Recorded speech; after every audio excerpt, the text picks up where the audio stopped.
Lepo pozdravljeni na današnjem spletnem seminarju, na katerem bomo podrobneje govorili o kibernetskih napadih DDoS.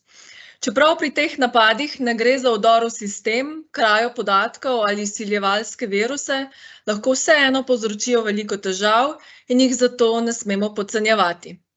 Danes je z nami Metod Platiše, strokovnjak za kibernetsko varnost v Telekomu Slovenije, ki vam bo predstavil, kakšne so najnovejše taktike kibernetskih napadov ter kakšni so preventivni ukrepi in rešitve za zaščito pred napadi DDoS.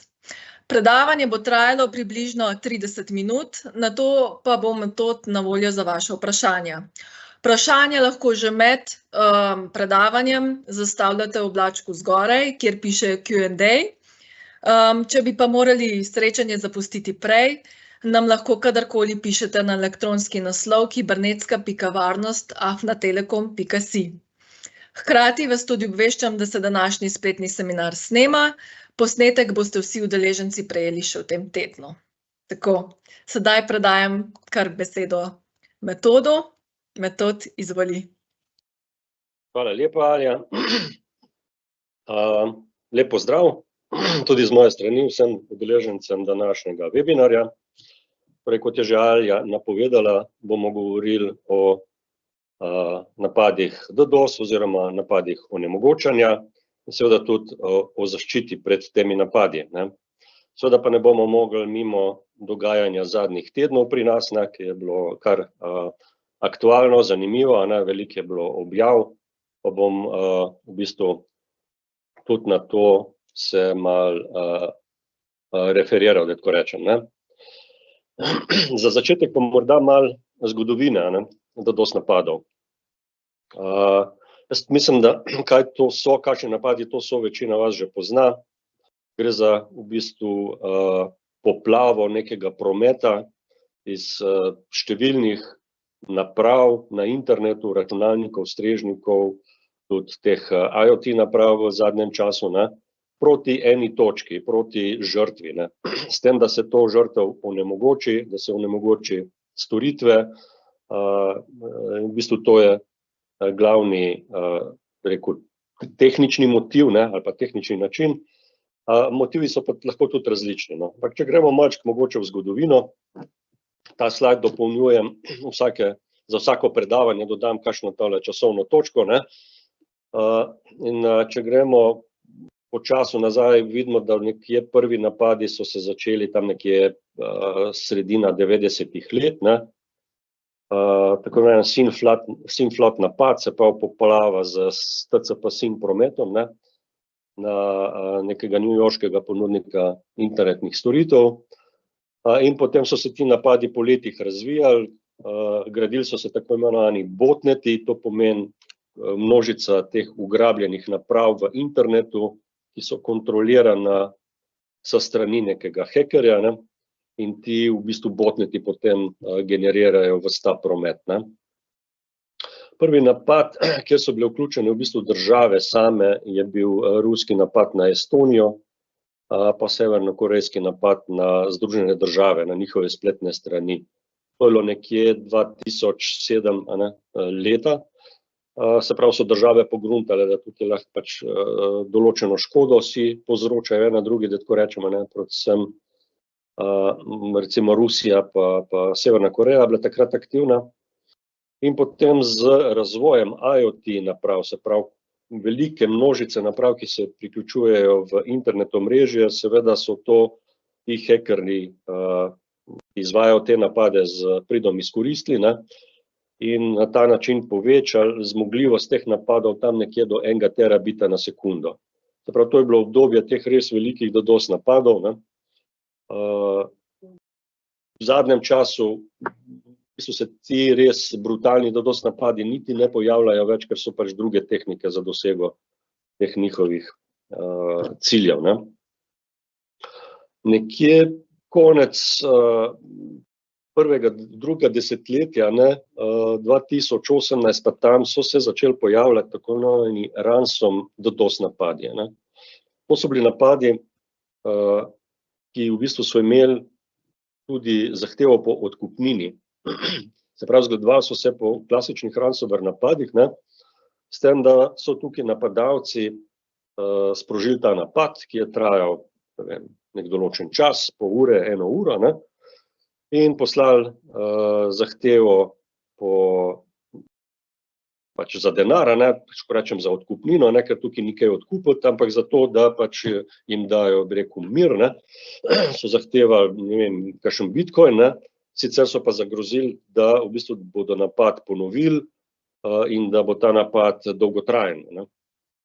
Zdaj, neki malega uspehov so tukaj imeli ti napadalci, ampak zares se ta poslovni načrt niti ni zelo dober obnesel, zato so v bistvu s tem po nekem času prenehali, ne. Potem so se pojavili ponovno ti advanced persistent threat napadi, da tako rečem, pa hibridni napadi.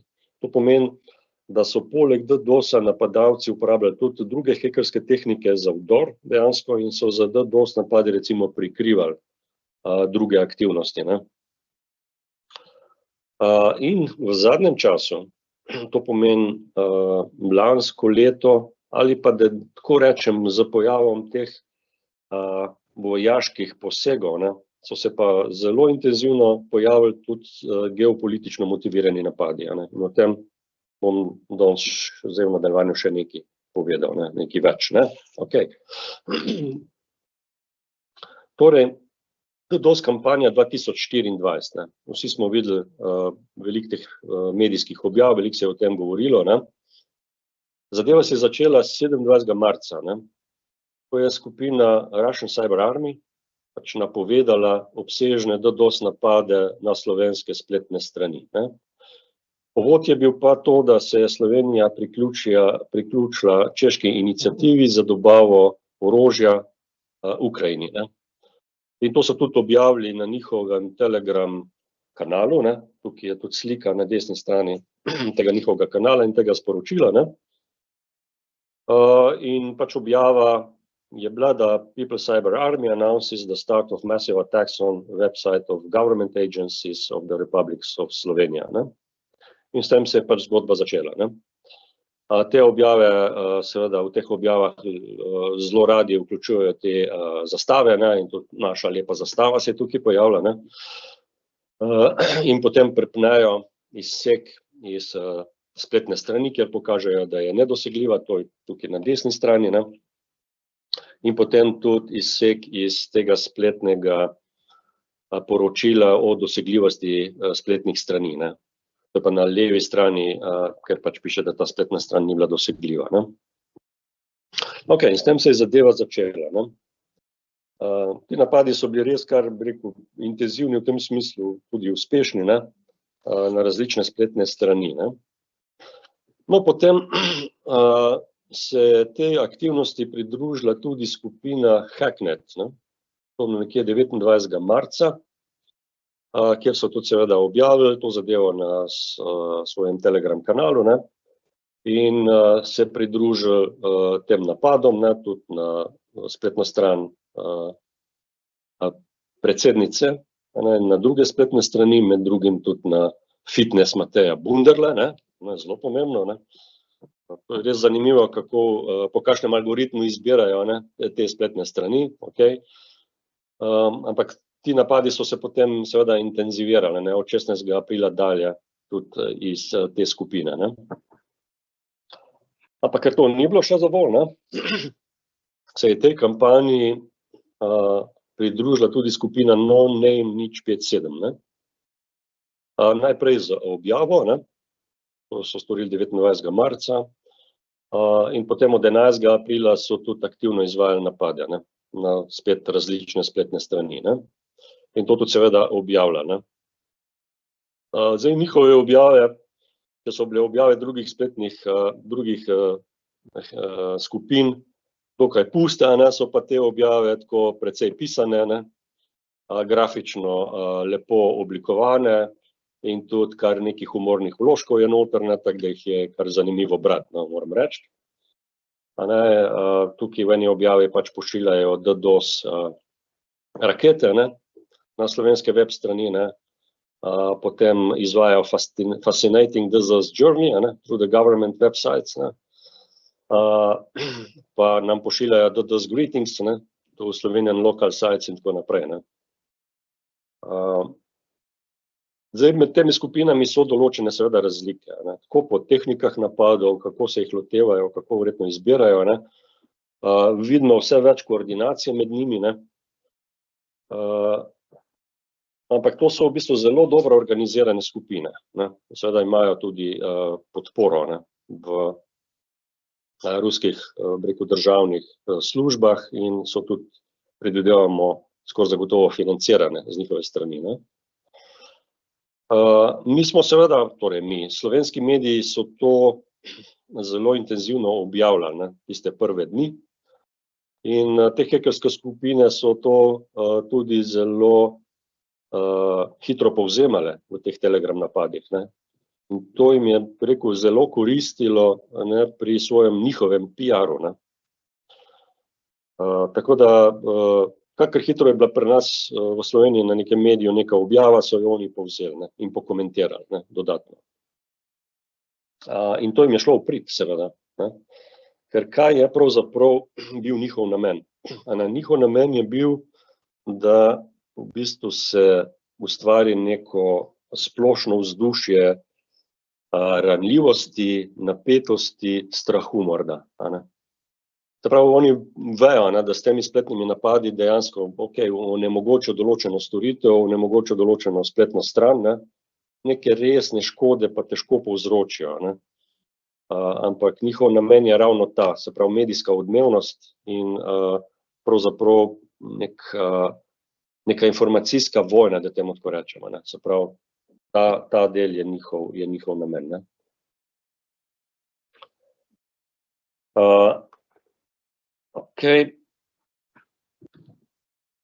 Bom mogoče ta slajd potem na koncu, za tema dvema, ampak bi šel na ta slajd. Se pravi, značilnost ozadja, teh kampanj, recimo People Cyber Army, Ovraša, Oni recimo so zbirali charitable contributions, za svoje aktivnosti, Se pravi, oni imajo dejansko zelo široko podporo, v podpornikih pač teh ruskih idej, In na eni strani so zelo verjetno financirani s strani pač ruske države, po drugi strani pa seveda zbirajo tudi prispevke. V bistvu to je za njih biznis, da tako rečem, Tudi smo videli, kako se ti napadi izvajajo.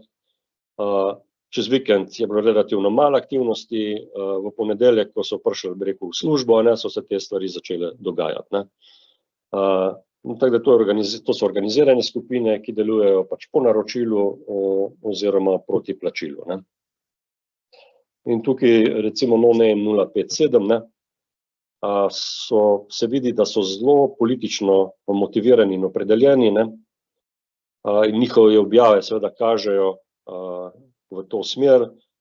Oni objavljajo tudi določene informacije, recimo z ukrajinskega bojišča in tako naprej, se pravi, nekako združujejo te informacije in v bistvu usmerjajo potem v to, da podpirajo pač te ruske aktivnosti, in delujejo, bi rekel, proti vladam ali pa proti tem namenom, evropskih držav, da podpirajo Ukrajino in proti ta ruski moment, Zanimivo je, da recimo vsaj ta kampanja oziroma skupina NoName 057 zaposluje oblikovalce, zaposluje PR strokovnjake, in to je praktično ena taka firma, ki veliko da tudi na ta videz, Tako sem prej omenil, njihove objave so prav zanimive za brati, In poleg objav o samih napadih, recimo, objavljajo tudi povzetke neke situacije kibernetske varnosti v Rusiji in objavljajo tudi navodila, recimo, ali pa priporočila, kako se zavarovati proti kibernetskim napadom, in ta priporočila so res dobro napisana, moram reči, tako da bi jih bilo morda smiselno tudi povzeti in uporabiti, ne. Dobro, zdaj grem na tale slajd nazaj, ne. Skupina No Name 057 upravlja tudi en projekt DDoSia project. To je pa tehnološki projekt, kjer se razvija v bistvu ta infrastruktura za DDoS napade, ne. To je zelo, bi rekel, resno zastavljen projekt, ne. Tudi na GitHubu so na voljo, bi rekel, ti programski moduli, opisi in tako naprej, ne. In veliko razvijalcev v bistvu prispeva, ne, k razvoju tega projekta, ne. In to je narejeno tako, kot v bistvu nek open source klasičen projekt, ne, ki se v bistvu, bi rekel, ga community razvija, ne, in uporablja seveda tudi za potem te DDoS napade, ne. Se pravi, te DDoS napadi se vršijo iz najrazličnejših mest po celem svetu. Recimo DDoS napad konkretno na našo spletno stran je bil v glavnem vršen iz Amazonovih strežnikov, ne. Se pravi, nekdo je te resurse zakupil, uporabil v bistvu ta projekt, torej kodo tega projekta in pač izvajal te napade na naše in še na druge spletne strani, ne.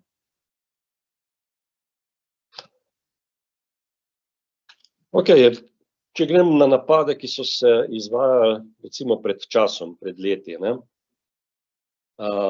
Tukaj so trije taki napadi, ki sem jih tudi že v prejšnjih webinarjih komentiral, izpostavljal, ne. Recimo napad na eno medijsko hišo, ki je bil velikosti nekje 20 gigabitov na sekundo, ne. In tukaj v spodnjem grafu se vidi recimo različne tehnike, ne, napadov, ne.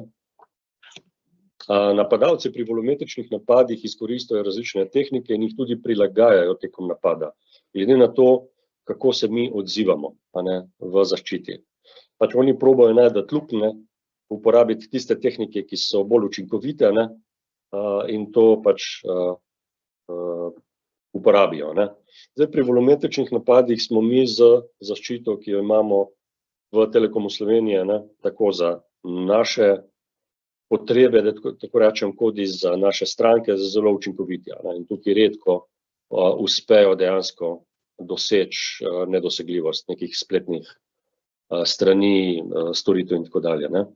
No, drugi napad je bil na neko finančno inštitucijo, nekje 3 milijone, tukaj je vrednost v paketih na sekundo, kar je zelo velik napad, ne. In tretji napad na enega od ponudnikov storitev, 80 gigabitov na sekundo, tudi zelo velik napad, največji napad, ki smo ga mi beležili, je bil med 90 in 100 gigabitov na sekundo, ne, in je trajal kakšno uro recimo, ne.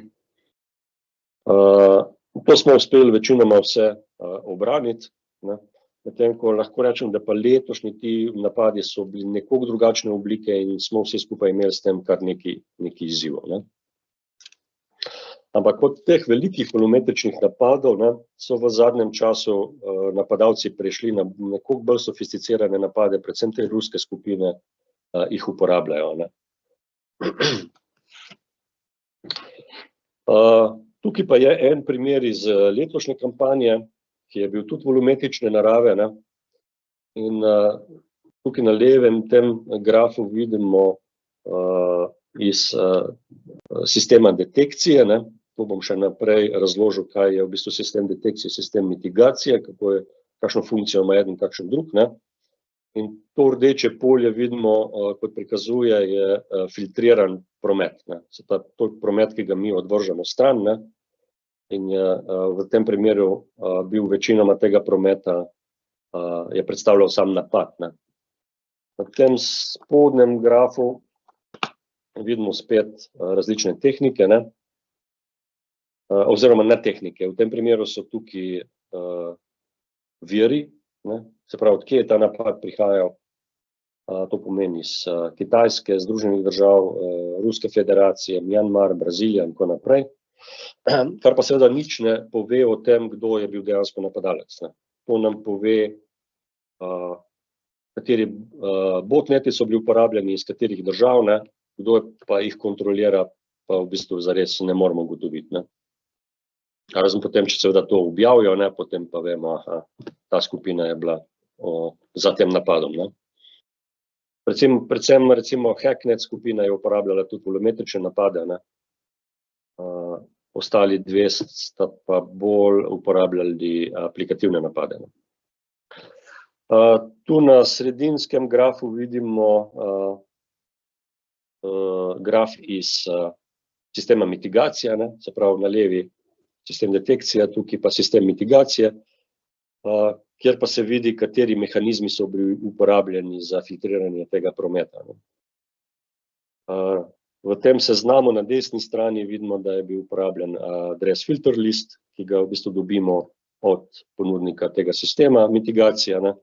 Se pravi, lista nekih IP naslovov, ki jih avtomatsko sistem filtrira, ali pa naslovov domen, recimo, ali pa mi lahko tudi vpišemo te IP naslove oziroma filtriramo tudi po lokacijah, ne, po državah. Recimo, mi smo filtrirali na EU, torej spuščali smo promet iz EU-ja, izvajali shaping tega prometa, se pravi, samo do določene količine, spuščali smo pa promet iz Slovenije, recimo, v tem primeru, ne. Pri volumetričnih napadih je tudi sistem prepoznal recimo ta TCP/SYN authentication promet in ga že avtomatsko filtriral nam, ne. Se pravi, volumetrični napadi dokaj uspešno branimo. Medtem pa pri aplikativnih napadih, ne, je pa tako izgledal eden od grafov tega napada, ne. Na strani detekcije, se pravi na levi strani vidimo ta rdeč pas, kaj je bilo zaznano in filtrirano. Vidimo pa, da veliko prometa je še vedno šlo preko tega sistema, ne. Kaj je problem aplikativnih napadov, ne? Težava je v tem, da ta promet v bistvu izgleda enako kot navaden legitimen promet uporabnikov, ne. In ga v bistvu je zelo težko ločiti, se pravi, aplikativni DDoS napad od legitimnega prometa, ne, na nivoju omrežja, ne. Se pravi, to so regularni HTTPS requesti na spletni strežnik, problem je samo v tem, da je teh requestov izjemno veliko, iz izjemne velike množice IP naslovov iz celega sveta, ne. Se pravi, kar naenkrat se vsuje količina teh HTTP zahtevkov, ne, in je zelo težko, bi rekel, ločiti zrno od plev, da temu tako rečemo, ne. Določeni mehanizmi seveda obstajajo, na različnih nivojih jih je treba uporabiti, ne, o tem bom govoril še nekaj kasneje, ne. Se pravi, sistem mitigacije nam lahko pri tem pomaga, težko pa dejansko zfiltrira ves ta napad ven, bi rekel, iz prometa proti neki destinaciji, ne. Poglejmo si mogoče nekaj statistike DDoS napadov v letošnjem letu, ne, za letošnje leto. Se pravi, največji napad je bil zaznan 36 gigabitov na sekundo oziroma 5 milijonov paketov na sekundo. To je statistika dobavitelja v bistvu tega sistema, ki ga tudi mi uporabljamo, ne. On zbira iz različnih pač sistemov vse, kar je DDoS napade, ki so bili uperjeni proti Sloveniji, ne. Lahko pogledamo, če prikažem tudi dejansko to statistiko, ne. Tole nas ne zanima.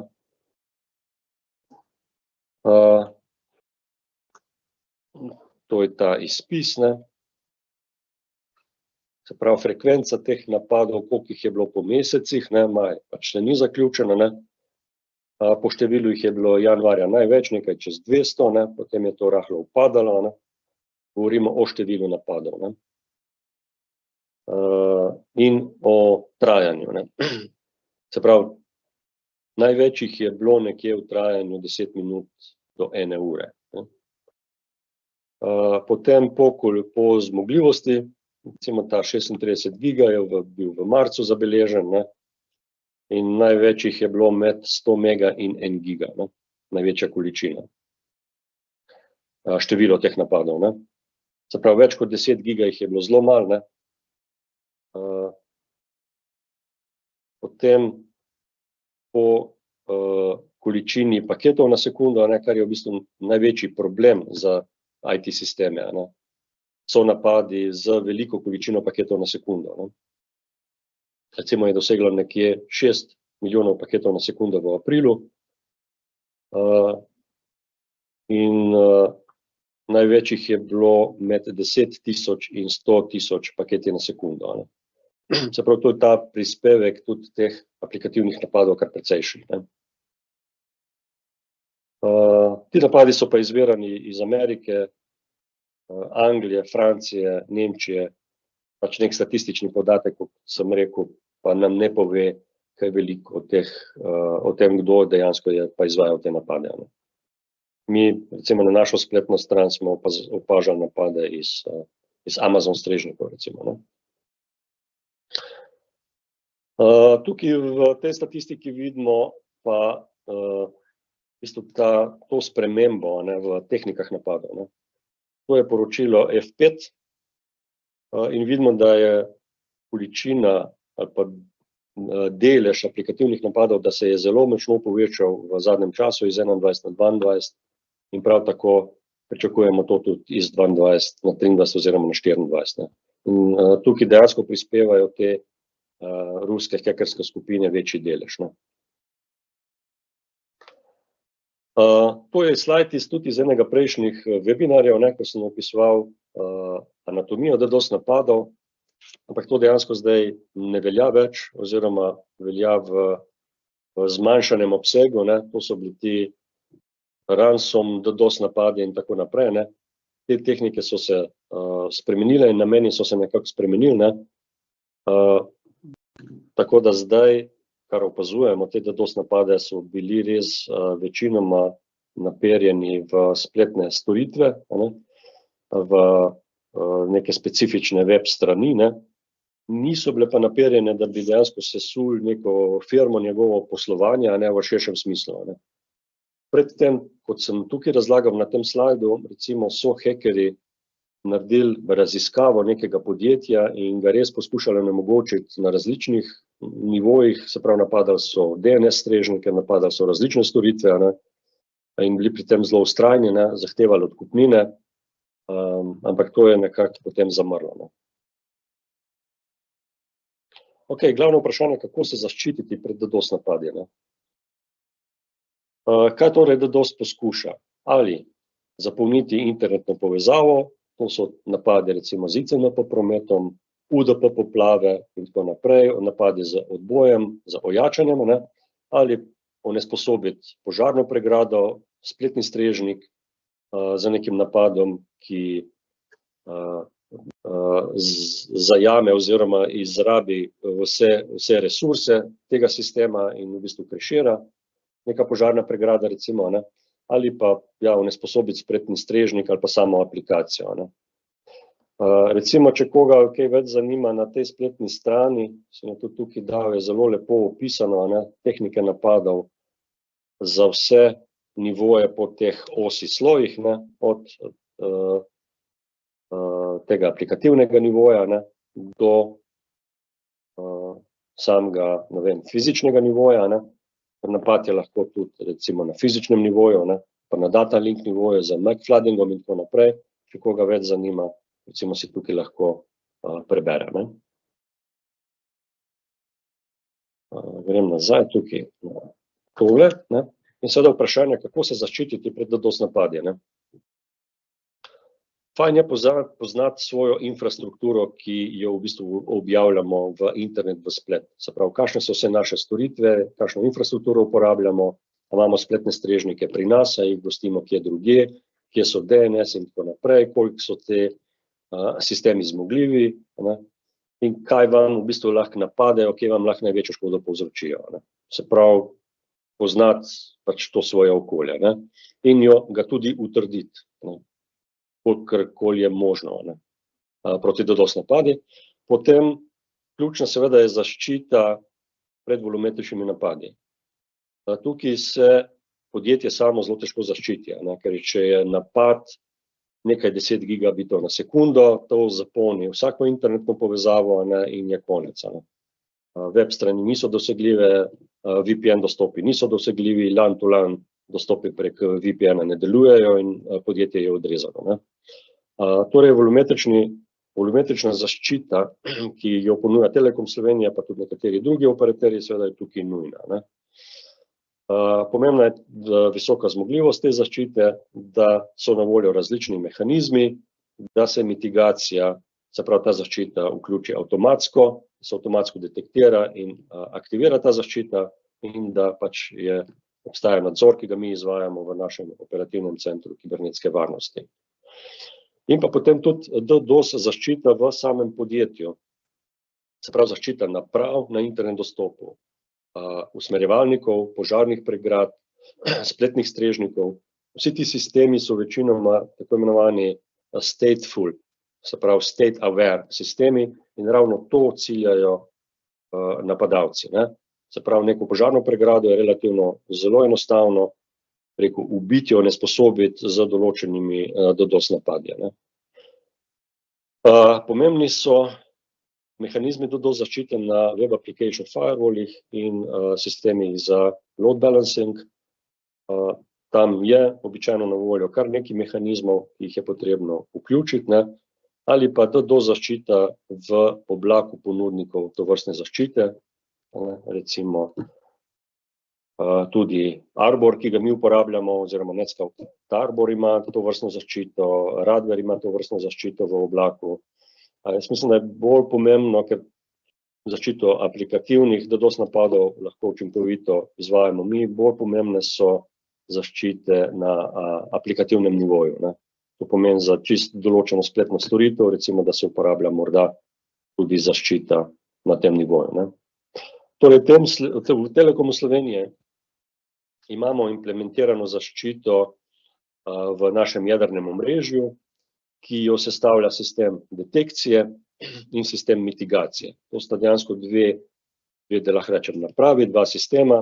Eden opazuje promet v našem jedrnem in dostopovnem omrežju v smislu teh peering povezav na upstream providerje.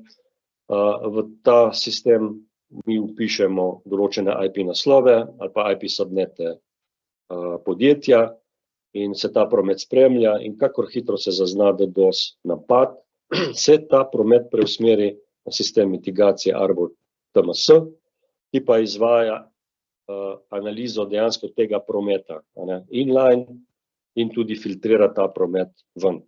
Koristen promet pa se spet vrne nazaj v omrežje in se ga posreduje uporabnikov oziroma podjetju. Sistem deluje zelo učinkovito, avtomatska zaznava in avtomatska mitigacija. V primeru res velikih napadov imamo še dodatne mehanizme, aktiviramo black holing ali pa aktiviramo tako imenovani flow spec mehanizem, ki se implementira na teh usmerjevalnikih, in že usmerjevalniki sami tudi učinkovito filtrirajo določen protokol ali pa promet proti določenim ali pa iz določenih IP naslovov in tako naprej. To pomeni, da celotno omrežje v bistvu postane nek sistem DDoS zaščite mitigacije. In na ta način lahko v bistvu ščitimo tudi pred zelo velikimi napadi.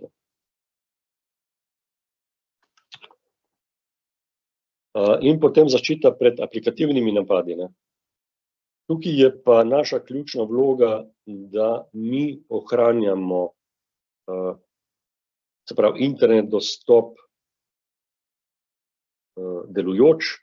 To pomeni, da internet dostop ni zapolnjen z nekim prometom, se pravi ta volumetrični del, in da ohranjamo sisteme naročnika oziroma podjetja žive.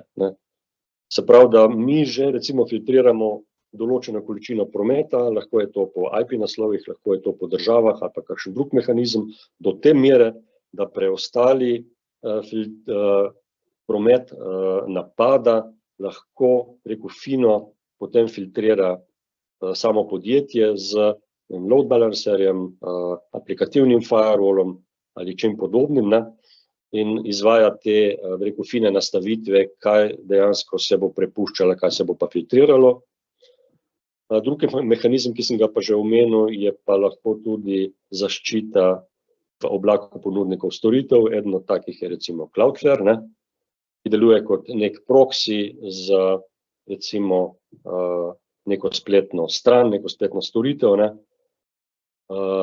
in v bistvu na tem sistemu se tudi promet dekriptira, se z mehanizmi dejansko pregleduje HTTP nivo prometa, ne, in se tudi insertira določene kontrole proti uporabnikom samim, ne, določenimi captcha mehanizmi ali pa preverjanje dejansko pristnosti, ali je to uporabnik ali je to robot, ne, in se prepušča samo tiste HTTP zahtevke, ki so dejansko legitimni, ne.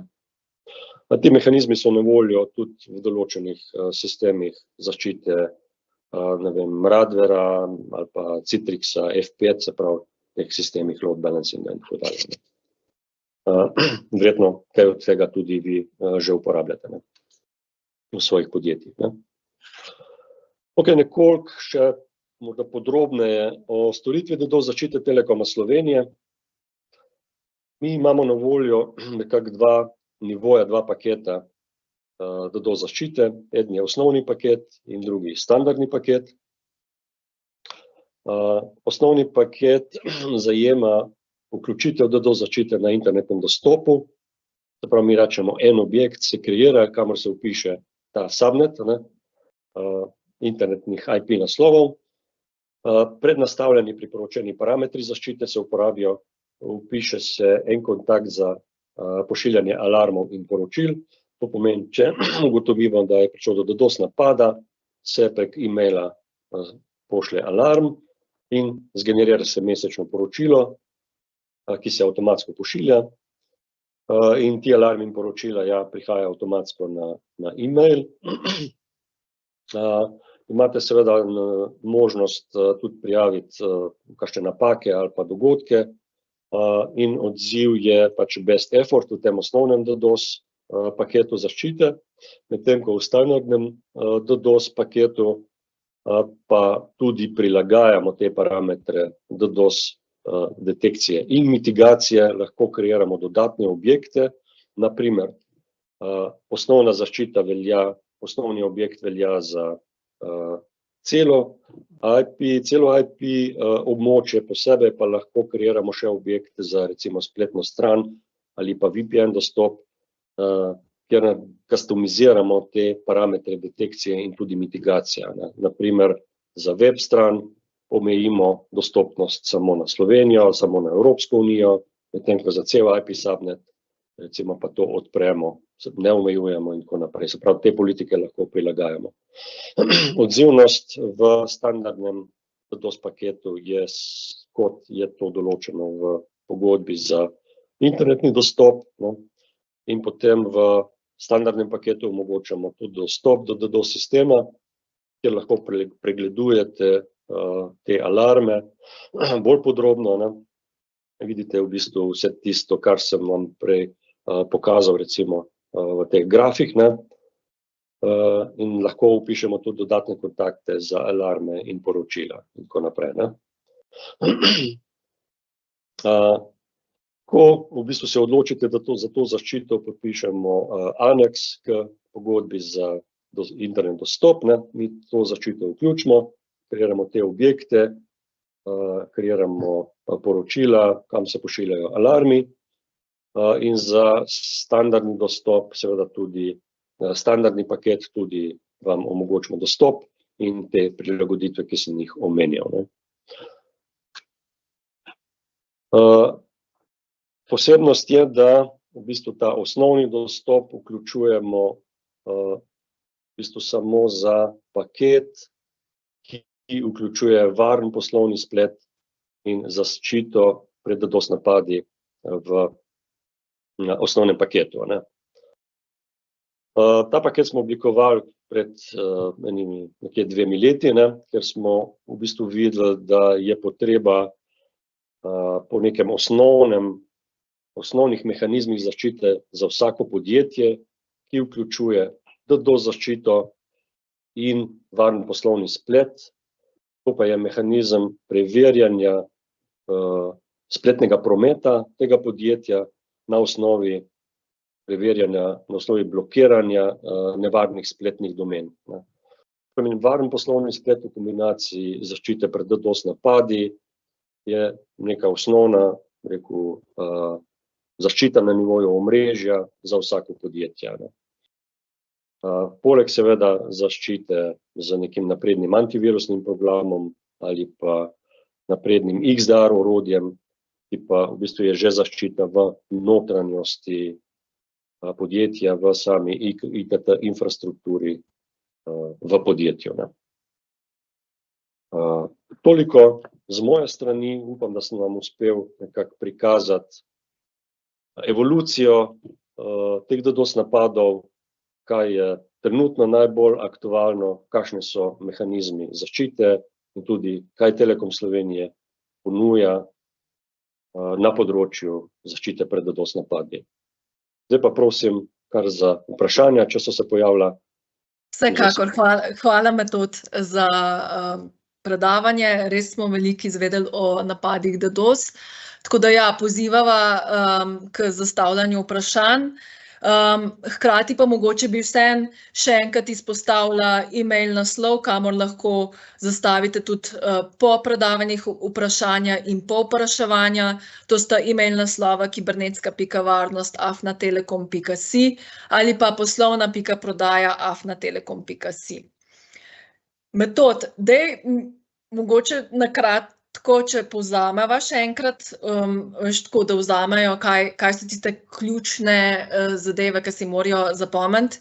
Iz webinarja bi ti mogoče zastavila vprašanje, kako lahko mi, bolj laični uporabniki in zaposleni v podjetjih, zaznamo, da je kakšen DDoS napad v teku. A je to možno? Jaz kaj pojma nimam. Ja, zanimivo vprašanje, in v bistvu smo dobili seveda tudi takšna vprašanja. Zdaj DDoS napad najprej v občutijo uporabniki, recimo spletna trgovina enostavno ni več dostopna, VPN ni več dostopen, recimo podirajo se LAN-to-LAN VPN povezave, če recimo do nekih partnerjev imamo neke povezave, ali pa da so oddaljene lokacije povezane preko VPN-ov, te niso več dostopne, recimo. Ali pa po statistiki, recimo, če spremljate statistiko spletnega prometa, vidite, da tam nenadoma naraste. Zdaj to večinoma velja, recimo statistika velja za volumetrične napade, to takoj potem vidite, če jo spremljate. Aplikativni napadi pa običajno ciljajo direktno, spletno stran. Prav, spletna stran naenkrat ni dostopna. Zdaj, če imate recimo neke mehanizme, da to spremljate, boste to ugotovili, drugače vam bo pa to uporabniki povedali. Recimo, to je zelo kritično, za spletne trgovine, online commerce, za spletne banke. Recimo, je to ena od kritičnih storitev. V tej zadnji kampanji veliko podjetij bi reklo, za nas spletna stran ni toliko zelo pomembna, v redu, ne bomo temu posvečali toliko velike pozornosti, ampak potem marsikje se je videlo, da to vendarle ni tako, da je tudi spletna stran vendarle pomembna, to je obraz podjetja, predvsem za, odločevalce, za marketing, za PR, pač so večja podjetja, je to pomembno. Ni tako nepomembno tudi, če so samo neke informativne informacije gor, je to vendarle pomembno, spletna stran ne dela, kaj se vam je zgodilo. Ok, super. Več vprašanj nisva dobila, tako da očitno si bil zelo nisi nas izčrpal, ampak si veliko povedal. Tako da hvala še enkrat vsem vam za udeležbo in prisotnost in upam, da se zopet vidimo kmalu. Želim vam prijeten zaključek tedna. Pa zaščitite se pred napadi DDoS.